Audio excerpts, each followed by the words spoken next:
నమస్తే.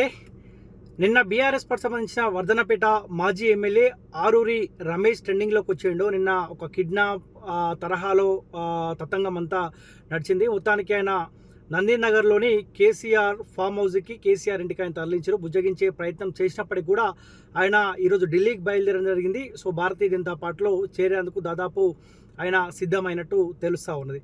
అయితే ఈరోజు పాల మల్లారెడ్డి బీఆర్ఎస్ పార్టీ సంబంధించిన మాజీ మంత్రి మేడ్చల్ ఎమ్మెల్యే పాల మల్లారెడ్డి గత కొన్ని రోజులుగా కేసీఆర్ చేతిలో ఎప్పుడైతే అధికారం పోయిందో, బీఆర్ఎస్ పార్టీ తెలంగాణ రాష్ట్రంలో ఎప్పుడైతే అధికారం కోల్పోయిందో, సో అప్పటి నుంచి పాల మల్లారెడ్డికి నిద్ర పట్టడం లేదంట. సో కాంగ్రెస్ పార్టీతోటి విశ్వ ప్రయత్నాలు చేస్తూ ఉండు, ఎట్లయినా నా ఆస్తులు కాపాడుకోవాలి, అధికారంలో ఉన్న పార్టీలో ఉంటేనే నా ఆస్తులకు నా కుటుంబ సభ్యులకు భద్రత ఉండే అవకాశం ఉంటుందన్న ఆలోచనలో భాగంగా సో గత కొన్ని రోజులుగా పాల మల్లారెడ్డి కాంగ్రెస్ పార్టీ సంబంధించిన నాయకులతోటి విశ్వ ప్రయత్నాలు చేస్తూ ఉండు.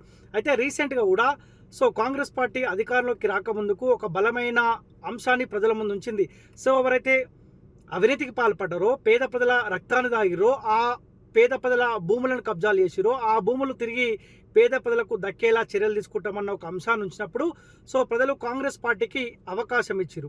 సో అయితే దానిలో ప్రయత్నంలో భాగంగానే రీసెంట్గా మల్లారెడ్డి హల్లుడు మర్రి రాజశేఖర రెడ్డి కాలేజ్ సంబంధించిన దుండిగల్ ప్రాంతంలో ఉన్న కాలేజీని సో అక్రమంగా ఆ కాలేజీని కట్టించారన్న ఉద్దేశంతో అధికారులు ఆ కాలేజీని కూలగొట్టడం జరిగింది. సో వెంటనే పాల మల్లారెడ్డికి భయమైంది. సో నా అల్లుడికి సంబంధించిన కాలేజీని కూల్చేసి రేపు పొద్దుగాల నేను అక్రమంగా ఏ చెరువులైతే కబ్జాలు చేసి అక్రమంగా కాలేజీలు కట్టించినో అవి కూడా కూలగొట్టే అవకాశం ఉంటుంది అన్న ఆలోచనలో భాగంగా సో మల్లారెడ్డికి భయం అవుతా ఉందంట. సో ఎప్పుడైతే మర్రి రాజశేఖర రెడ్డి సంబంధించిన కాలేజీని అధికారులు జేసీబీలు పెట్టి కూల్చేస్తున్న సందర్భంలో కూడా ప్రభుత్వ సలహాదారుడు వేం నరేందర్ రెడ్డి ఎవరైతే ఉన్నారో ఆయనతోటి మల్లారెడ్డి అల్లుడు, మల్లారెడ్డి కొడుకు భద్రారెడ్డి కూడా భేటీ కావడం మనం చూసినాం. సో రేవంత్ రెడ్డి కూడా మల్లారెడ్డి గతంలో నన్ను బండబూతులు తిట్టిండు, ఒకవేళ ఇప్పటికే చాలామంది బీఆర్ఎస్ పార్టీ నేతలని మన కాంగ్రెస్ పార్టీలో కండువా కప్పుకున్నాం, వాళ్ళు అవినీతి పరులు అయినప్పటికీ కూడా మల్లారెడ్డి పైన చాలా ఆరోపణలు ఉన్నాయి. ముఖ్యంగా భూ కబ్జా కోరు అని చాలా ఆరోపణలు మల్లారెడ్డి మీద ఉన్న నేపథ్యంలో మల్లారెడ్డిని కాంగ్రెస్ పార్టీ కండువా కప్పించుకుంటే మన పార్టీ మీద పెద్ద ఎత్తున బద్నామయ్యే అవకాశం ఉంటుంది. రాబోయే ఎంపీ ఎలక్షన్లో ప్రజలు మన పైన తిరుగుబాటు చేసే అవకాశం ఉంటుంది. మళ్ళీ బీఆర్ఎస్ పార్టీ నుంచి అవినీతి పరులందరూ కాంగ్రెస్ పార్టీకి పోయినారు, బీఆర్ఎస్ పార్టీకి మళ్ళీ ప్రజలు అవకాశం ఇచ్చే ఆలోచనకు వస్తారన్న ఉద్దేశంలో భాగంగా మల్లారెడ్డి జాయినింగ్ విషయంలో కాంగ్రెస్ పార్టీ రాష్ట్ర స్థాయి నేతలు కాస్త వెనుకడుగేస్తున్నట్టు తెలుస్తూ ఉంది. అయితే మల్లారెడ్డి రేవంత్ రెడ్డి తోటి నాకేం సంబంధం లేదు, నా దగ్గర పైసా ఉంది, విపరీతమైన పైసా ఉంది, అవసరమైతే ఢిల్లీ పెద్దలు ఎవరైతే ఉన్నారో డీకే శివకుమార్ కావచ్చు, లేకపోతే ప్రియాంక గాంధీ కావచ్చు, రాహుల్ గాంధీ కావచ్చు, మల్లికార్జున ఖర్గే కావచ్చు, ఎవరైతే సెంట్రల్ హైకమాండ్ సంబంధించిన కీలక నేతలు ఎవరైతే ఉన్నారో వాళ్ళకు ఎంతో కొంత ఇచ్చి అవసరమైతే రేవంత్ రెడ్డి ప్రమేయం లేకుండా, రాష్ట్ర స్థాయి నేతల ప్రమేయం లేకుండా నా కొడుకుని, నా కుటుంబ సభ్యులు ఎవరైతే పొలిటికల్గా ఎంట్రీ ఇద్దామన్న ఉద్దేశంతో ఎవరైతే ఉన్నారో వాళ్ళందరినీ హైకమాండ్ నేతలతోటి కాంగ్రెస్ పార్టీ కండువా కప్పించుకోవాలన్న ఆలోచనలో మల్లారెడ్డి ఉన్నట్టు తెలుస్తుంది. అందుకే ఈరోజు మధ్యాహ్నం హుటాహుటిన మల్లారెడ్డి కుటుంబ సభ్యులు, మల్లారెడ్డి కొడుకు, మల్లారెడ్డి హల్లుడు, మల్లారెడ్డి కుటుంబ సభ్యులు వీళ్ళందరూ కలిసి కర్ణాటకలో సో ఎవరైతే Karnataka deputy CM DK Shivakumar ఎవరైతే ఉన్నారో ఆయనతోటి బెంగళూరులో భేటీ అయినారంట.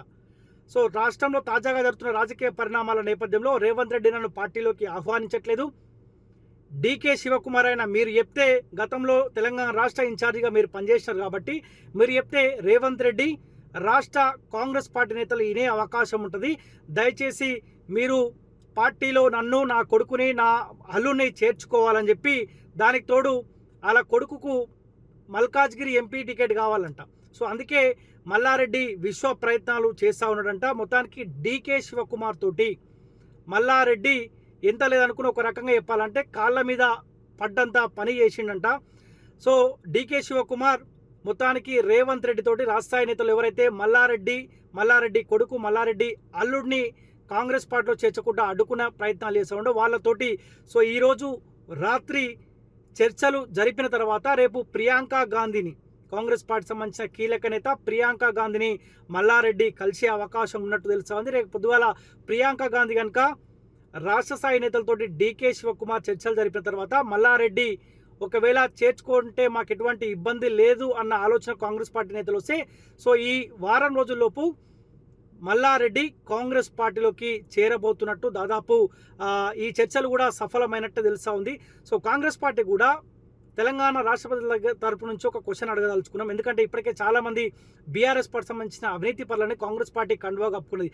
ఏ ప్రజలైతే 10 సంవత్సరాల కాలం పాటు అయితే కల్వకుట్ల కుటుంబ పాలనలో ఇబ్బంది పడతా ఉంటే, ఏ నాయకులైతే అదే పార్టీలో ఉండి సంతోషపడ్డారో, తెలంగాణ రాష్ట్రపతులు ఏడుస్తూ ఉంటే నవ్వుకుంటూ ఫామ్ హౌస్లలో ప్రగతి భవన్లలో ఎంజాయ్ చేసిన నాయకులని కాంగ్రెస్ పార్టీ ఎందుకు దగ్గరికి తెచ్చుకుంటుందో కూడా సమాధానం చెప్పాల్సిన అవసరం ఉన్నది.